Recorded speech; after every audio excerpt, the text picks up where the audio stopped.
So why are you excited? I'm excited, man. I'm absolutely excited. Okay. Let's discuss now. We're discussing it now. People who come later, I apologize, but we need to talk about this, okay? We need to talk about this. Cue the other scene. Hold up. This one. Okay, here we go. Not quite that one. Alright. Here we are. This is the reason for my excitement at this time. Today. On October 20th at, I think, like 8 a.m. Okay, I have to scroll down right here. About 15 hours ago. Okay? We crashed their website. That's how well it went. But let me find the specific tweet. Okay? I know that I liked it. I know that I favorited it. Where is it? Where is it? I'm almost certain it's here. I thought I pulled up the specific tweet, but I didn't, guys. I'm sorry. Okay, it looks like that it's not under that one. Let me see. Let me see. What's up, Telixius? We're talking about it now, guys. I think Tim Campbell had it. Tim Campbell retweeted me. You know, little flex there, whatever. So, here we go, right here. This is the tweet this morning, okay? Frost Giant Studios, real-time strategy returns. We're launching a new game studio to build the next great RTS. Join us on our journey at frostgiant.com, hashtag frostgiant. You have my tweet here with my excitement. You have a ton of likes, all the retweets, all of that fun stuff. Who is Frost Giant Studios? Why is this so amazing? Why is this blowing up? Why did Washington Post make an article about it? I think the New York Times did an article about it as well. Okay? What is going on here? And why do we care? Okay, so let's investigate. This already, this front-loading the information, right? In business, there's an idea that you haven't updated your Windows updates in a while. Get out of here, you nosy icy mountain. We're talking about the future here. Okay? There's a concept in business, right? Front-loading information. Putting your most important topic first. Putting your key talking point first. And they did that with real-time strategy returns. That is a big move. Okay? In a climate where there is no... okay, saying no is not correct, but there is a diminishing amount of interest in the corporate side. I'm not saying the community side, the corporate side of RTS. This is a big move here, okay? Just because every active RTS was made 10 plus years ago doesn't mean RTS is dead. Absolutely, I'm not saying that in the slightest. What I am saying is that this is pumping in some new lifeblood. There are others out there who are also doing the same, and I want to make sure you guys know about them too. Okay, so we're gonna talk about Frost Giant. We're gonna talk about Immortal as well. Okay, you guys should be aware of both of these people, both of these companies, Sunspear Studios. If you're not, I will get you the details on them here. Okay, so let's head to the website. Okay, this is their website here, Frost Giant Studios. Real-time strategy returns. Once again, Nina, thank you so much for that raid. Very much appreciated. We're just starting to talk about Frost Giant Studios and what's going on, why people should be excited. I hope you had a fantastic rest of your stream. I hope you had a fantastic time. Well, welcome everybody. Take a seat, grab a rock, share your opinions. Let me know what you think. I got a lot to talk about. I got a lot to say. I've been reading and doing just absolute amounts of research and thinking all day today. So here's the big tweet. This is the one that everyone got all big excited about. But we should do our due diligence here. Anytime someone says real-time strategy, everyone just freaks out, loses their fucking minds. As well, I think they should. But let's go ahead. Let's take a look at the website, right? It's Frost Giant Studios.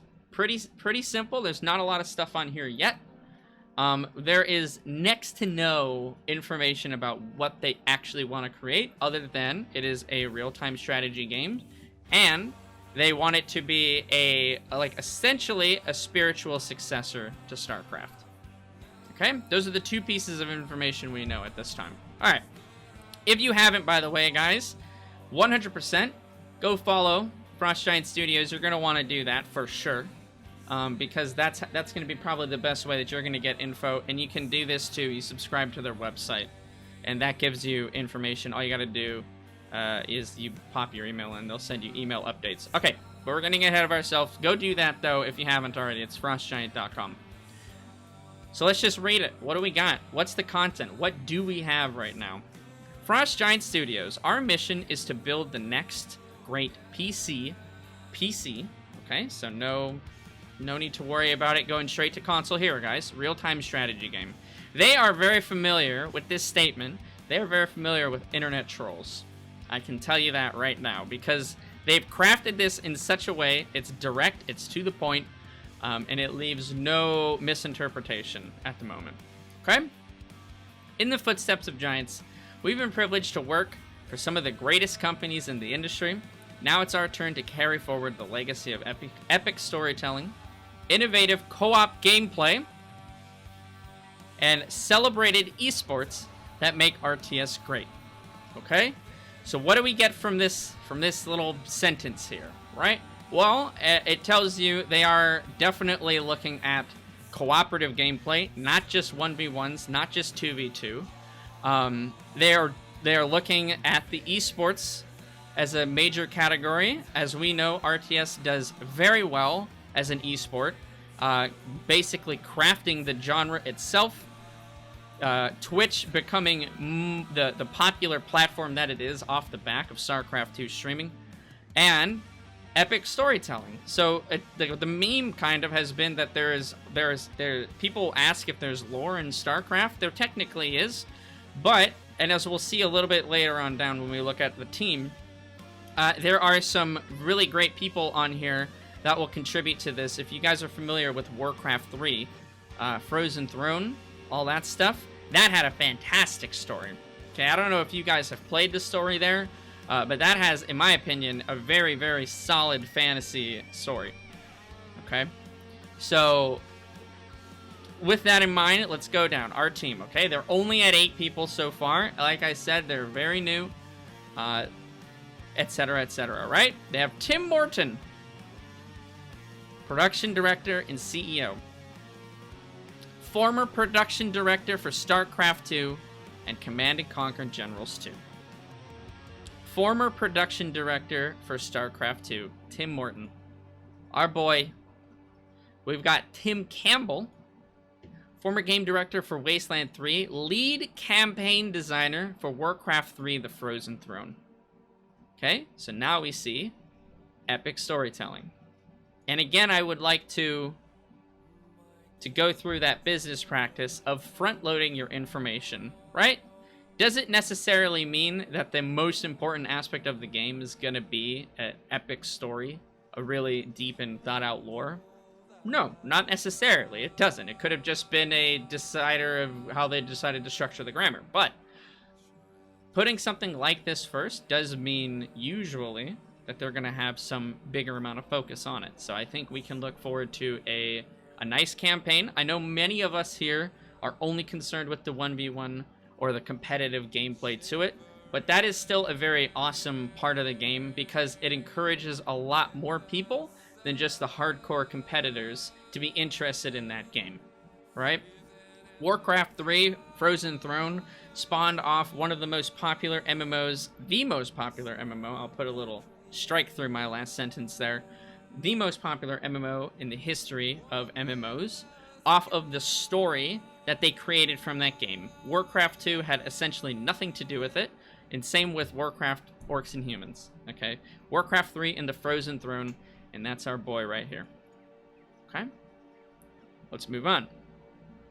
Carol LaForge, business operations lead, former senior program manager at Blizzard Esports.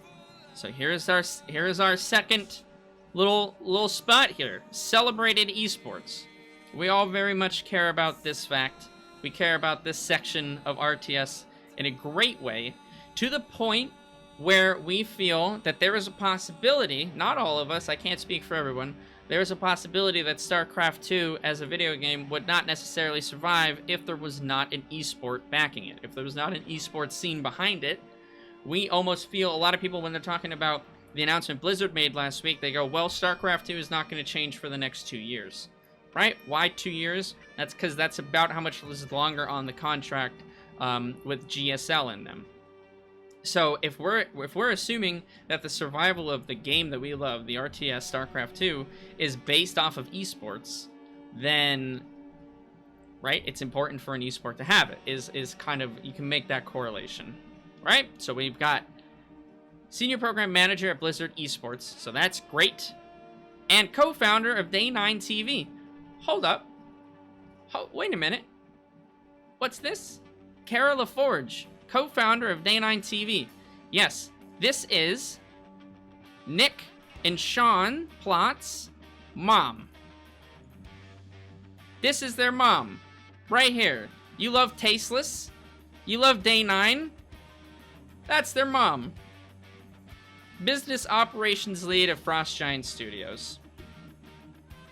Let me pull up a video. Let me pull up a quick video. 1 second. I wonder if I wonder if that's on here. It is! Okay, hold on. We're gonna watch this.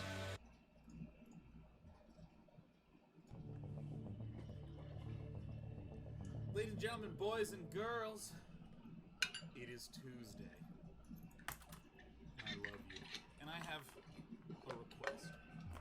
I know that normally what I do is just provide you above average occasional. Everyone loves Day9 so much, dude. Entertaining entertainment on these fine streams, but I have a request for you about something that has me wiggling Louder? and Okay. vibrating with hype. It's Frost Giant. How is Now, that? let me just summarize what Frost Giant is. A bunch of people from StarCraft 2 and Warcraft 3 formed a company to work on real-time strategy. Fuck yeah. That's what I'm talking about. Aw, yes. Now, I want to just share a little bit of bias here. These are some of my friends. Look, if you go to frostgiant.com, I want to note we have, oh, look at this. Our team, look at, there's Tim Morton right there. Tim, who is gentle, kind. No, we're just watching brilliant. a clip. Former production director of what game? A game I've played before, StarCraft 2. Tim Campbell. You might know Tim Campbell as formerly coming hot off the heels of game directing motherfucking Wasteland 3. But what else did Tim Campbell do? Warcraft 3 campaign design. And as you know, I think that the Warcraft 3 campaign is fantastic. Scrolling down here, wait a minute.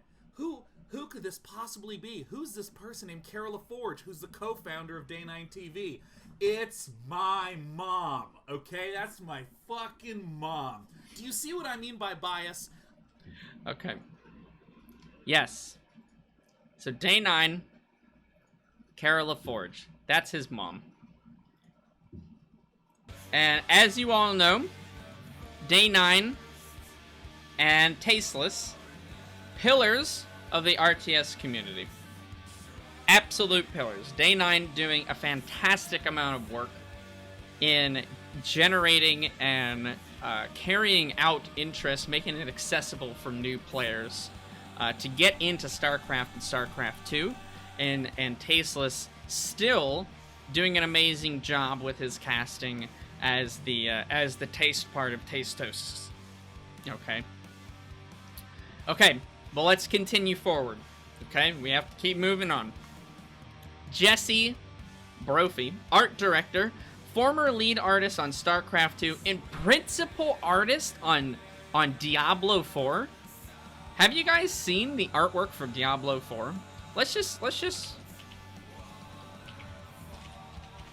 Google him. What comes up? What comes up? Oh look, he has an art station. Let's take a look at this artwork here. Ooh, he's already updated it. Already been pretty damn quick, huh? Ah, what the fuck does principal artist mean? I don't 100% know, Goomba. I'm going to assume he is a very high up lead part of it, though. And he's done a lot of work for it. StarCraft 2 menu, Abathur. Jesse Brophy. What do we have here? Well, I don't know about you guys, but that looks pretty fucking cool. The iconic look of StarCraft 2. And Diablo 4, which has gone even further. Kind of interesting he left Blizzard before D4 is even out. It means other people do the art, and if they fight, they get sent to his office. Well, fair enough. I don't have a fantastic amount of knowledge on exactly what it means. There's probably almost going to be no Diablo 4 artwork out here, I would assume. You got the OG Bane Nest here. But this stuff looks fucking great. Like, this is the artwork that I'm enjoying and I love about StarCraft 2. Surely the concept of a principal isn't new to you. Yeah. I don't want to get into it too much. But, looks awesome. With his art direction, I feel very confident on the style of the game. We'll have to wait and see. Who knows? Who knows what they're going to go for? Who knows how the game's going to look? Who knows how the game is even going to be? We don't know.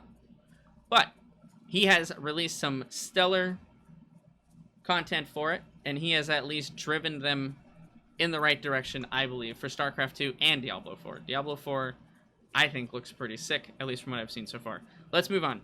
Ryan Shutter, lead user interface designer. Former lead designer on StarCraft 2 and creator of GameHeart. Okay. What is GameHeart?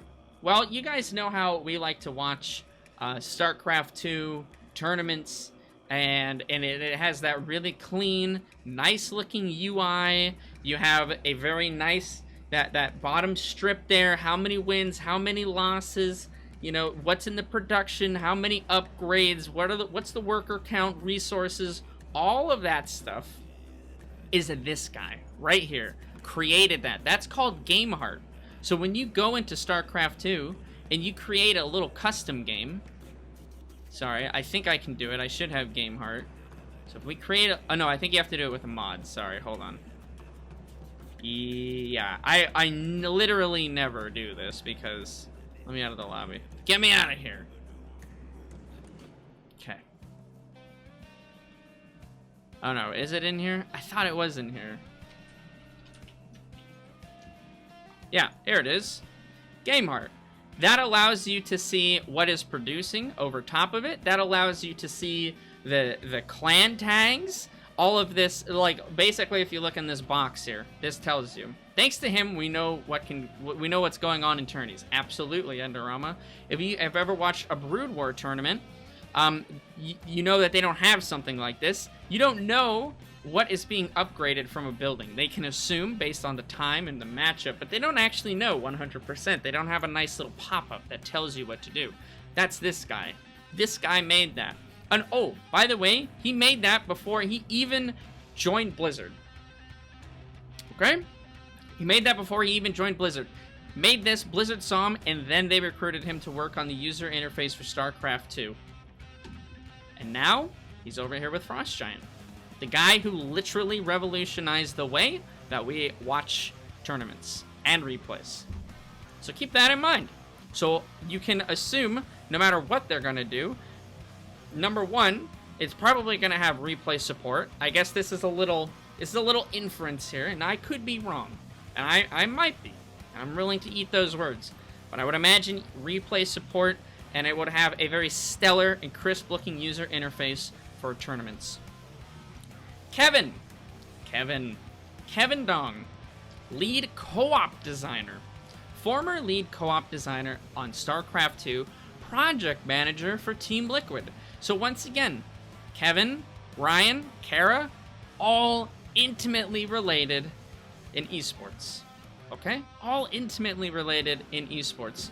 And what is this? What is one of the most popular things that people do on StarCraft 2 to this day? Co-op. It's one of the most popular game modes after 1v1. I don't know the exact numbers. Don't ask me for them, because I don't know them.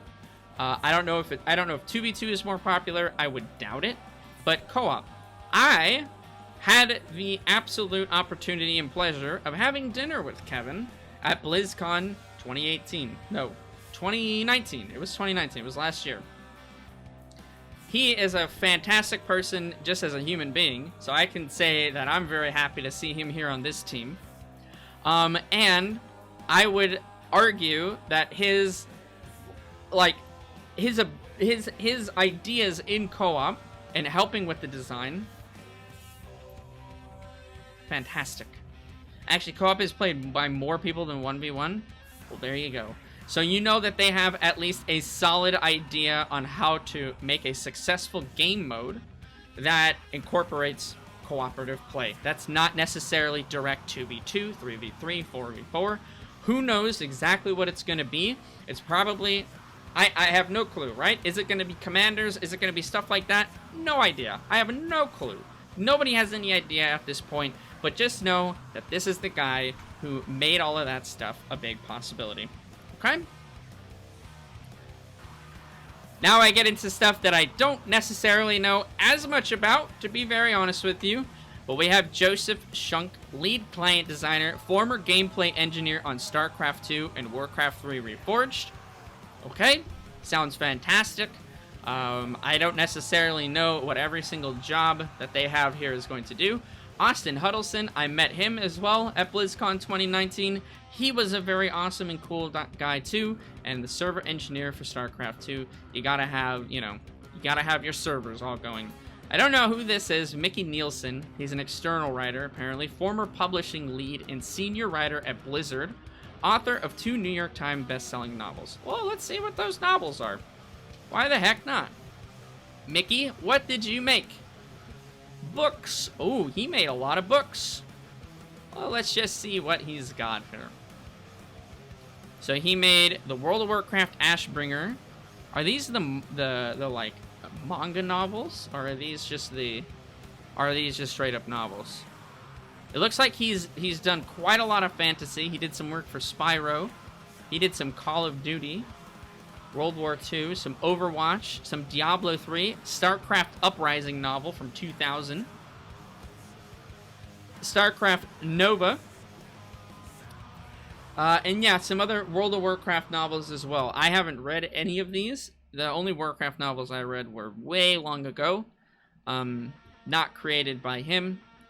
But it looks like, yeah, two-time New York Times best-selling author. Graphic novels Ashbringer and Pearl of Pandaria have both been published in 6 languages. Right on. Fantastic. Okay, so that is very cool. Let's just finish up the website here, okay? Core values.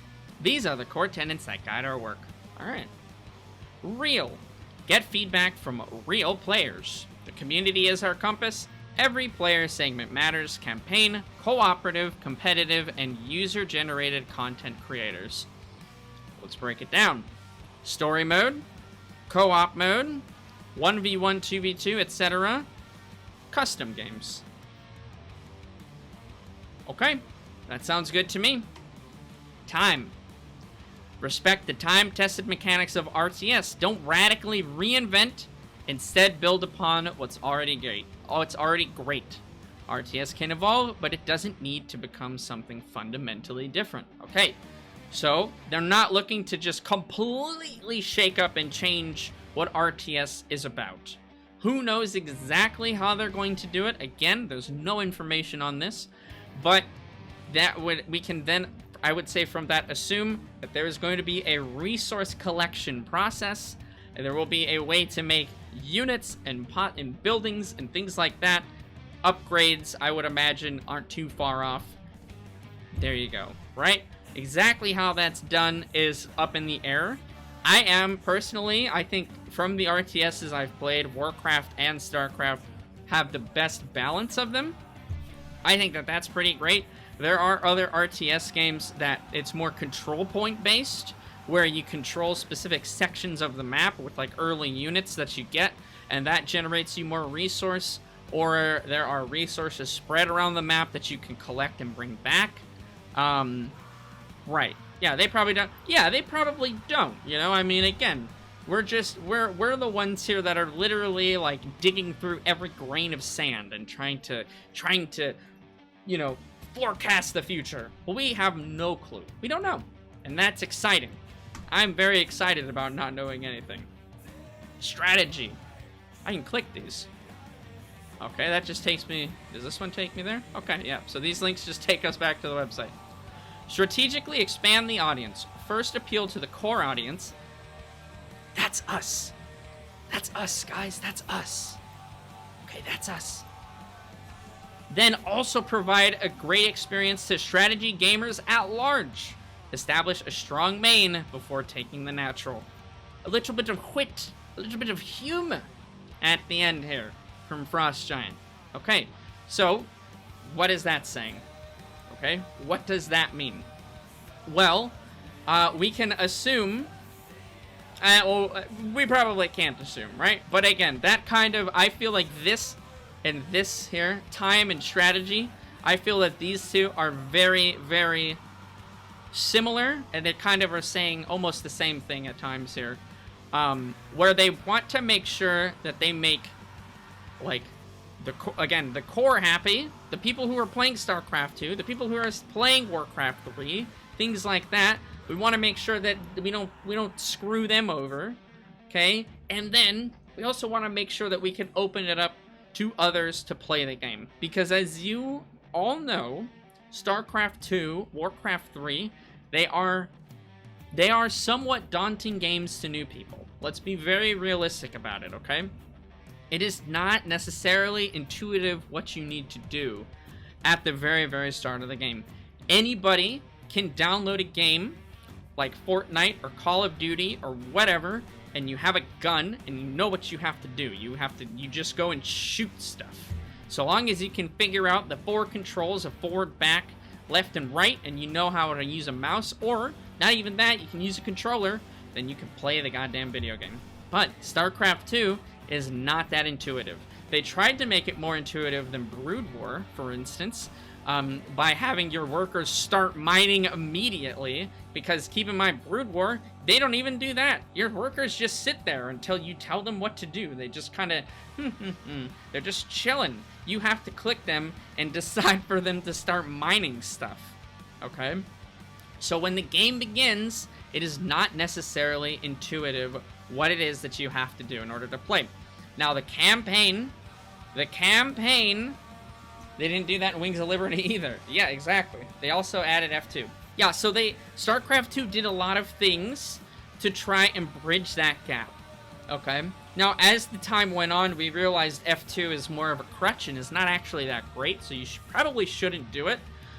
There are times when it is a helpful mechanic, but there was no such thing in Brood War, right? Brood War, you had a max of, 12 units per control group or something like that, so you can literally only have that many units in a control group at once. Meanwhile, StarCraft 2, you can have over 200. It doesn't even matter. There's no cap.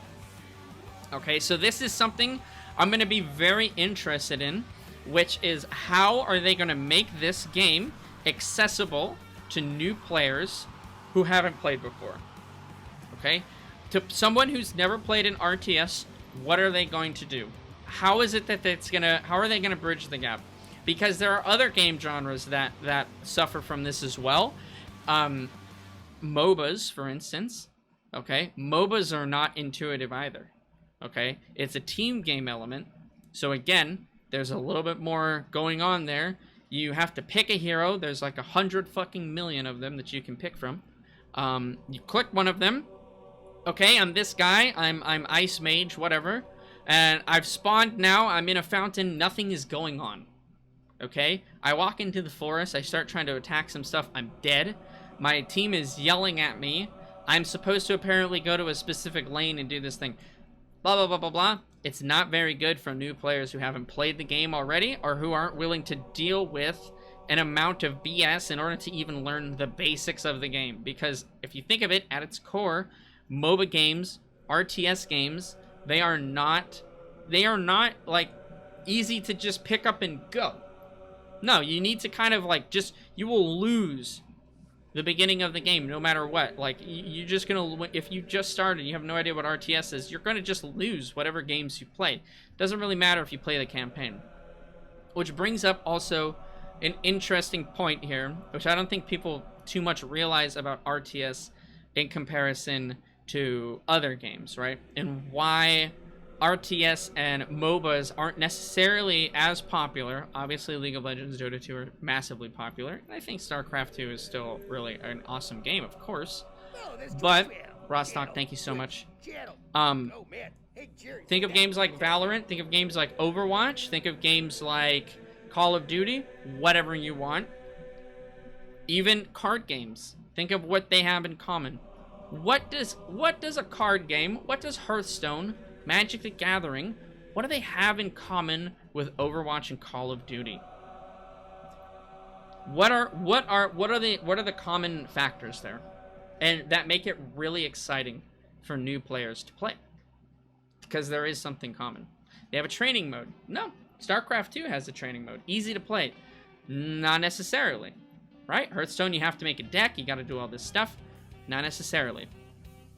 The factor I'm talking about is there's an RNG factor. Okay?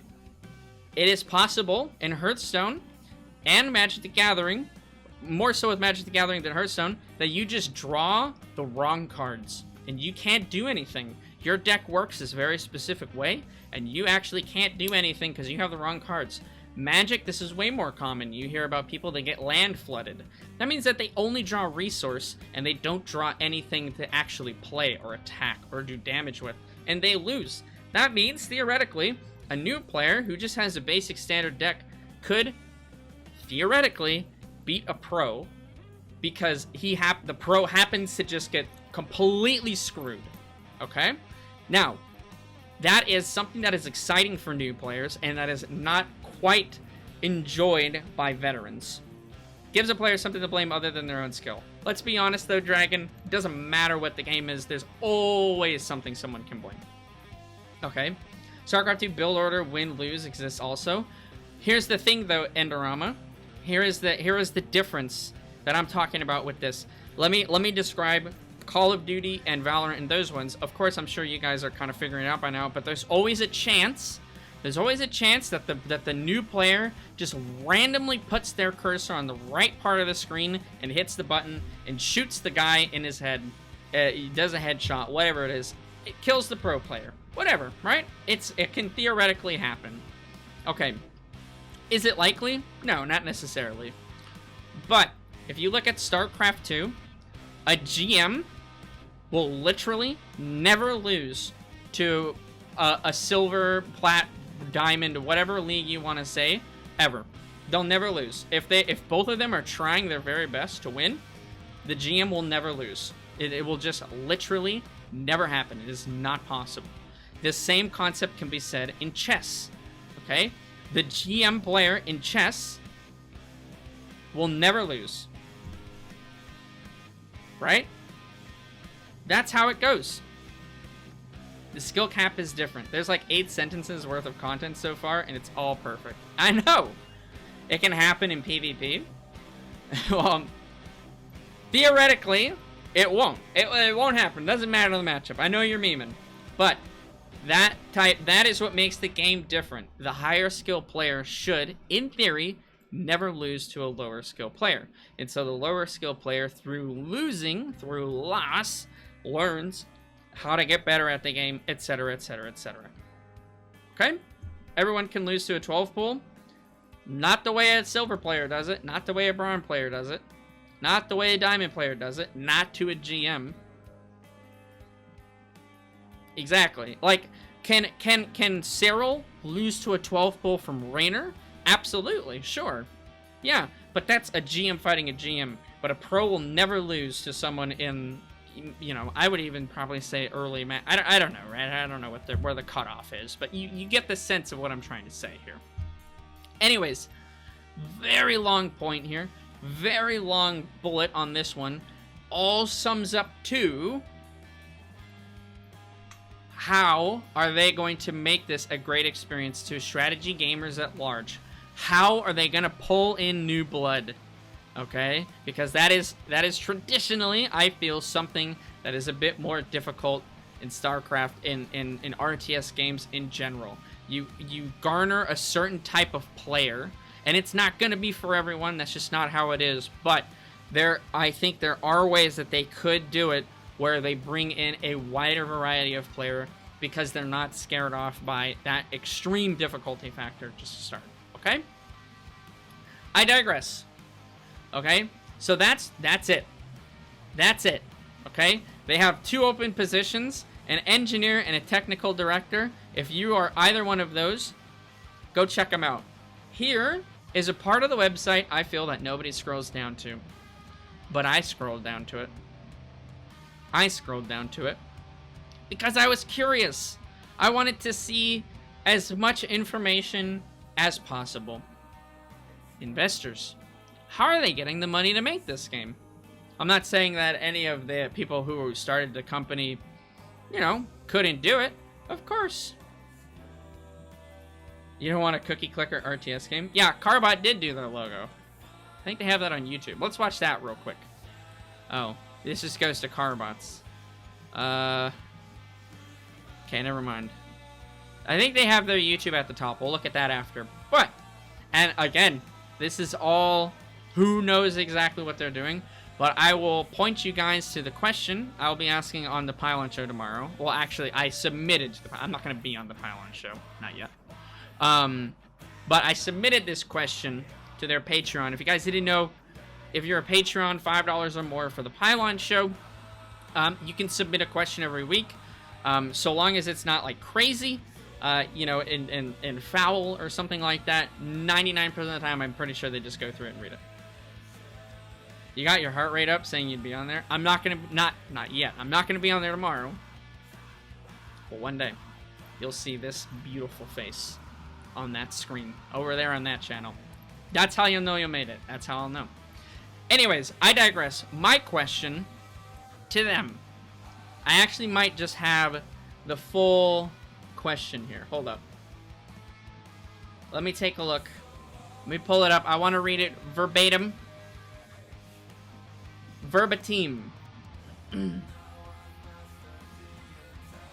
Hold on, where is it? I have it here somewhere. I could probably just quickly find it. Okay, and I did change this a little bit. Goals? Thank you, dude. Here is my question. Almost word for word. I did change it just a little bit. But, aloha. With big investors listed, such as Riot Games, it can be worrisome to see a huge name investing and worry about how much they control. Obviously, this is all brand new, but can you share any details about the investors' influence in your game beyond funding? Much love, the Goblin King. I talked about this in my Discord. I asked if you guys had anything you wanted to ask, and we tried to culminate some kind of answer. I saw this, though, and I just was curious. I was just curious, right? We've all been there. They have a 4.7 million seed A investment. Yes, they do. I think that number is open on, like, the Washington Post. We'll open that up. We'll take a look at that one after. Yes, they're certainly going to need to raise more. But what I do want to know, and I'm hoping that they are able to answer, if they don't, I totally understand. Everything is running fast here. So I totally don't expect them to have the 100% perfect answer either, if they do answer it at all. But we all want to know, right? We all want to know, are any of these guys the Activision for Frost Giant? Alright, we'll just come out and say it. We don't know. We don't know, technically. I am hoping not. I don't think so. I really hope that Frost Giant Studios can take their creative idea and run as far as they want with it. But at the end of the day, I don't know, so that's why I'm asking that question tomorrow. By the way, guys, a perfect time to plug that a little bit for everybody is the Pylon Show tomorrow at the normal time that the Pylon Show is going to be at, okay, is going to be interviewing the fellows over at Frost Giant. Okay, so we got Tim, Kevin, and Ryan. Pretty sure is right. Yes, I am. Tim, Kevin, and Ryan are gonna be with our boy, Artosis. Artosis is gonna put him through the ringer. He's gonna squeeze the juice from him. And we're gonna find out all the details, all the information. Okay? No, we're probably not. They're probably gonna ask him basic questions. I'm sure Artosis is gonna try to get as much info as he can. All of that stuff. But we'll see tomorrow. I highly, highly, highly encourage you guys, if you are available, go and watch this episode. If you cannot catch it live tomorrow, make sure you watch it on the YouTube following it up. If you care about RTS, if you enjoy the genre, if you're a fan of StarCraft 2, which I'm assuming everyone here in this Twitch chat is, watch this. What time does it go live? What a fantastic question. 5:45 p.m. PDT over at twitch.tv/Artosis. I'll link that in the chat so all of you guys can just go ahead and put that in your calendars, in your booklets, whatever you need to do. Okay? So, I don't know everything that goes on with a business. I'm not here to say this or that. I'm not here to say that all the information that I have is correct. I'm not even here to say that. This is my opinions. These are my thoughts on the matter. After reading today and looking at everything, this is what I've been able to come up with. I wanted to share it with all of you. I am beyond excited for this type of announcement, guys, already. Okay? How do we sign into the beta? They have none of that ready to go, of course. Okay? They have none of that ready to go. They might have a game direction. Who knows how much they have? Who knows? We don't. I sure as hell don't. I'm just some dude that's really excited to play RTS in 2020. And it looks like I'll be playing RTS for a lot longer. They might not even have code yet. They might not have... They might have all this stuff. Maybe they do. We just don't know. We just don't know. Definitely make sure you're following not only the Pylon Show, but also Frost Giant Studios. I took the liberty, 55 following. Followed pretty much everybody on their list here. I highly recommend you do the same. Head over to their website. Okay, guys, subscribe to their newsletter if you're interested in the updates. If I ever hear anything cool, if I ever hear anything different, I'll make sure that you guys are informed of it as well. If you're in tune with the Discord, with the stream. So yeah, very excited about this news. Very excited about all of this. This team looks phenomenal. This just looks amazing. I encourage you to form your own opinions, to think about what your version of a perfect RTS would look like. All of these things. Okay? Don't just take our opinions for it. Don't take other people's opinions for it. Make sure that you're going out there, you're doing your own confirmation research, and you're forming your own opinions if you care to. Or you can just have people tell you. That's fine too.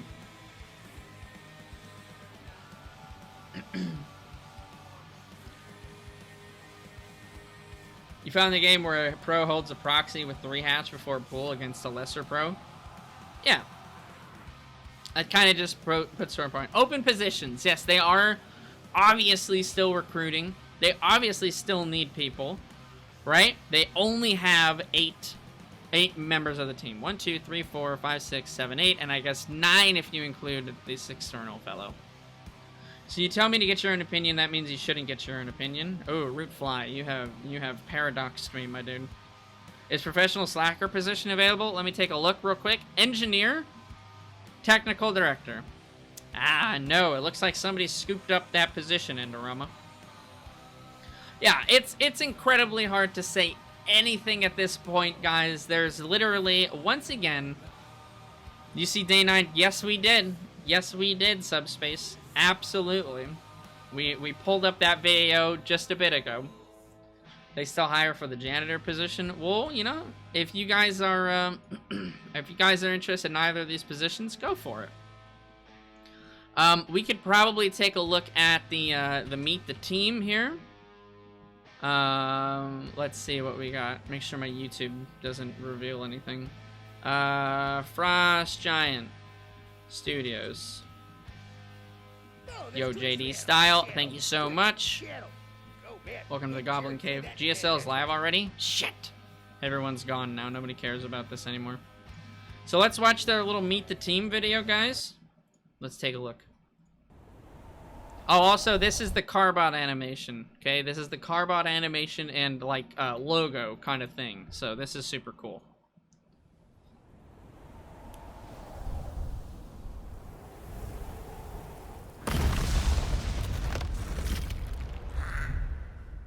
Nice. I like their little mascot. And I joined Frost Giant because I'm obsessed with RTS games, and the opportunity to build a new one is really exciting for me.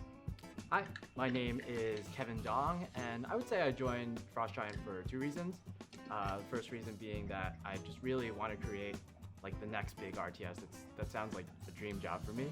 And second, it's just really great getting to work with such strong, passionate people, many of whom I consider my friends. My name is Jesse Brophy, and I was an artist at Blizzard for almost 13 years.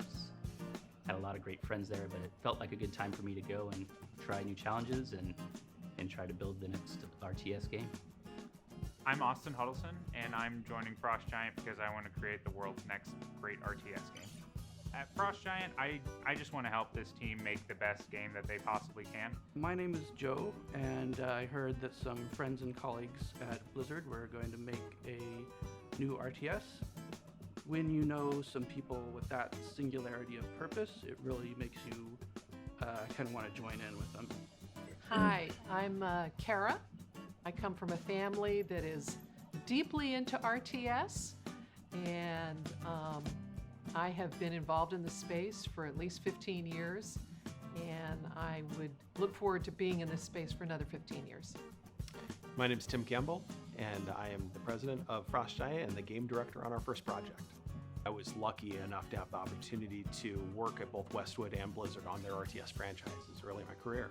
And Frost Giant is the first opportunity to really get back to the roots of the type of game that I love playing and I love building the most, and to do it with a group of people who are equally as passionate about this category of games as I am. My name is Tim Morton, and I'm the production director at Frost Giant Studios. I came to Frost Giant to build the next great RTS. RTS is really the genre that I love the most. This was an opportunity to make something new. Thank you, Tim. That is such a rare opportunity in game development. I'm super excited to have this chance. I hope to build the best RTS game that there's ever been. That's what I hope. We're just getting started, so it's going to be a while before we have a game. We want to stay in touch, though, so sign up. Sci-fi confirmed. Sci-fi genre confirmed, guys. You heard it here first. Sci-fi genre confirmed right here. Okay, we got the obvious tells Star Wars and StarCraft. It's going to be Star Wars Craft. For updates on frostgiant.com. And please follow us on Twitter, Facebook, and YouTube.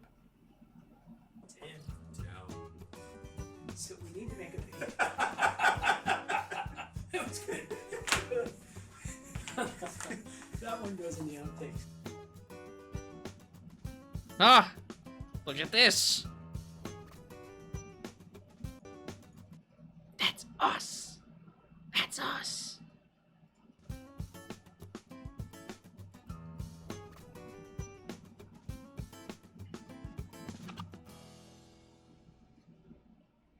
Alright. So there you go. That's the big news. That's the big info, guys, okay? We're in the video. That's right. We made it. We're in the video. We're right there at the end. You wonder what the game plan is? I think everyone is wondering that as well, Mr. Z. We're just going to have to wait. We're just going to have to be patient. We're just going to have to see what is going on. What is the future of Frost Giant Studios? What is happening here? Okay. You think you saw Apopto hair in the back in the video? Oh my goodness. Oh my goodness. Another thing that you guys should be excited about. If you guys haven't already, go check our friends over at Sunspear Games out. These guys have been in development of an RTS for quite some time. Okay? If you haven't seen it already, they have an alpha that they currently work and test in. They have a whole bunch of stuff that they're doing. It's really exciting, very cool looking stuff. They are, if I recall correctly, going and basing the structure of this RTS around a 2v2 format. I don't have a whole ton of information about as far as the mechanics of the game, things like that, but they have a lot of content on their YouTube as well. But these guys are actually in much more of a polishing it up, finalization sort of state of their game. So I highly recommend you guys check out Sunspear Games as well. My point is today, with all of this we've been talking about this for about an hour already. So what's the point? My point is, RTS is still very much alive. It is still very much kicking. We all knew that because of how into StarCraft 2 we are, and how much even having an announcement from Blizzard like that has yet to deter the community. But we have several companies out there who believe in RTS as a genre as much or more than we do, and I think that that's cool. Regardless of what you think about StarCraft Brood War, StarCraft 2, Warcraft 3, or other RTS in general, we all know that at some point we really love the genre, and I think that having other companies out there with the same kind of passion that we have is a cool thing, and I think that's awesome for games in general. So there we go. Finn, cut it.